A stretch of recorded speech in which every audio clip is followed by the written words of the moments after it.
Hey guys, before we jump into the notes today, we're going to talk a little bit about natural frequency. And to do that, I'm going to kind of do a quick little demonstration of the ears with you guys, all right? So we're going to drop it like it's hot. So I have four objects next to me. I'm going to drop these four objects and see if you guys can tell me what those four objects are. All right, so let's get going. Here is the first object, okay? All right. Here is the second object. Here is the third object. And here is the fourth object.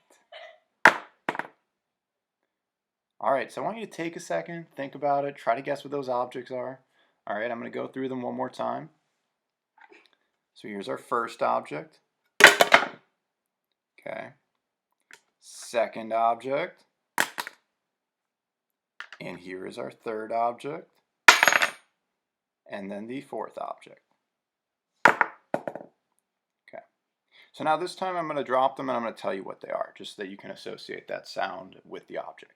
So our first object right here, a calculator or a calculator case. Okay. So if you got that, good job to you. All right. If you didn't get it, what are you doing? Come on, get your stuff together. Let's go. Here's our second object. Okay. Second object is a pencil. All right. So if you got that one again, good job for you. 2 for 2. If you didn't get that, you really got to pull your stuff together. We only got 2 more objects left for you to guess. Okay. Our third object. Our third object is just a key. Okay. So maybe some of you guys got that.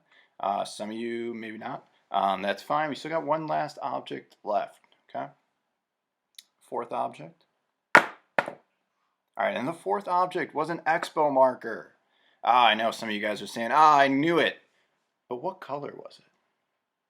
It was a black expo marker, all right? So if you got that, insane, all right? If you didn't get it, it's all right.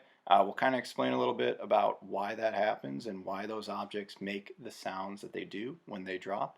But we're going to kind of dive into the notes right now, all right? So, Good morning, good afternoon, good evening. I have absolutely no idea when you might be viewing these notes, but I'm going to guess it's probably not in the morning.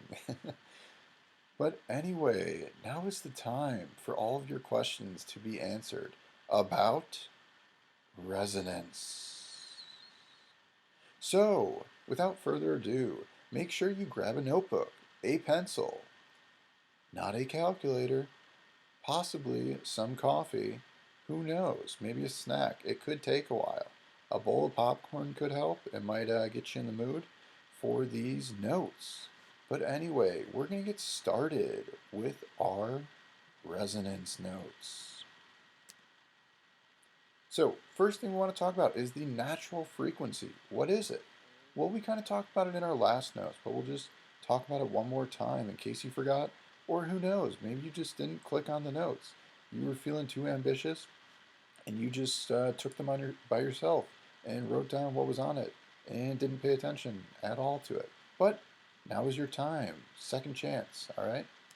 So the natural frequency we're going to say is the frequency that objects most easily vibrate at.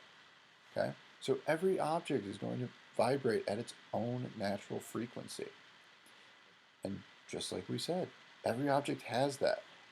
Okay? And that natural frequency is from the atoms inside that object, how they vibrate. Okay? So these pictures or these GIFs, whatever you want to call them, are actual real footage of a bridge that somebody made. The funny thing is that this bridge, there was a giant windstorm happening, and that wind was able to make that bridge vibrate at its own natural frequency. This is cement, okay? This is a actual bridge used to cross a river, and it was vibrating just like that. It was moving almost like a wave. Imagine seeing that in real life. I would probably never go across that bridge again. That is terrifying. Okay, but let's move on. So, I want to talk about resonance and what it is exactly. We're going to say resonance is the source of force vibrations that are going to match a natural frequency of an object. And it's going to cause that object to also vibrate and form a standing wave. Okay? So let's dive into an example to kind of help you guys understand it a little bit more. And the example we're going to use is just your basic example that tons of people see. And that example is going to be the opera singer breaking a glass. So the opera singer's voice is going to match a natural frequency of a glass. That's going to cause the glass to also vibrate and form a standing wave inside that glass. As that standing wave is increasing its amplitude, it's going to increase and increase and increase over and over and over again until finally that glass is going to break and shatter. And that is exactly what happens when somebody with that voice is able to sing that note at the same frequency of that glass. They are able to actually shatter it. The next thing we want to talk about is the Doppler effect. Right? So the definition of the Doppler effect is just something that is caused by a moving source that creates an observed higher frequency as it approaches and a lower frequency as it goes away. This is not actually happening though in real life. All right, the frequency is not actually changing. Okay, it's the same frequency.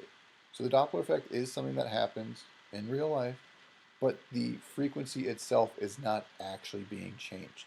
It just appears that it's being changed, almost like magic. All right, but it's not magic. It's just physics.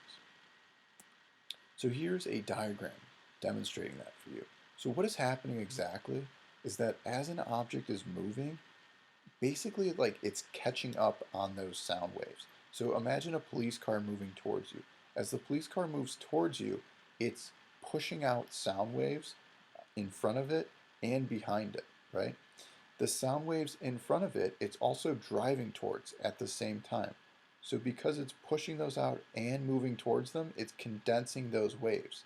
Since those waves are getting closer together, the frequency is getting higher. Since the frequency is getting higher, it's going to sound like a different tone to you when you hear it. And somebody behind it, since we're moving away from those sound waves, it's going to spread them out more and more and more, which means that the frequency is going to be lower and it's going to sound differently to them. But the person inside the car, since they're moving at that same speed as those waves are moving inside the car, they're going to hear the exact same pitch the entire time. Okay? So again, it's just something that appears to be changing to the outside observer, but nothing is actually happening. It's the same sound for the person inside the car, and the people on the outside of the car are just hearing a condensed sound wave because those waves are closer together or those waves are further apart. Okay? I have a video for you guys that I'll show you. Okay? And maybe I'll try to voice over the video. We'll see kind of how it goes. Really cool Doppler effect video. So make sure you're ready for that. If you have that popcorn, now's the time. Okay? I'm going to click play.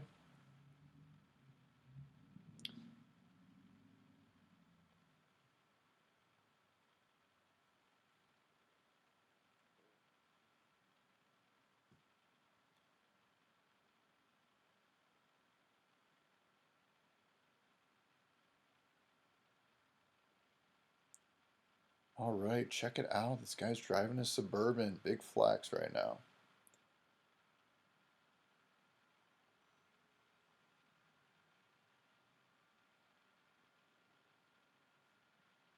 Okay, pretty solid.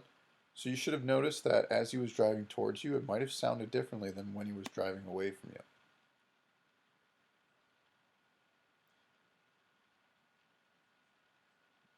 Ha! That is hilarious. Oh man. All right, well that's enough of that video. Let's move on to the next one. So this video was filmed with a potato. As you can tell, the quality is horrible. But basically, it's just a funny joke on the Doppler effect. Hey guys, don't forget to like the video! Alright, see you next time.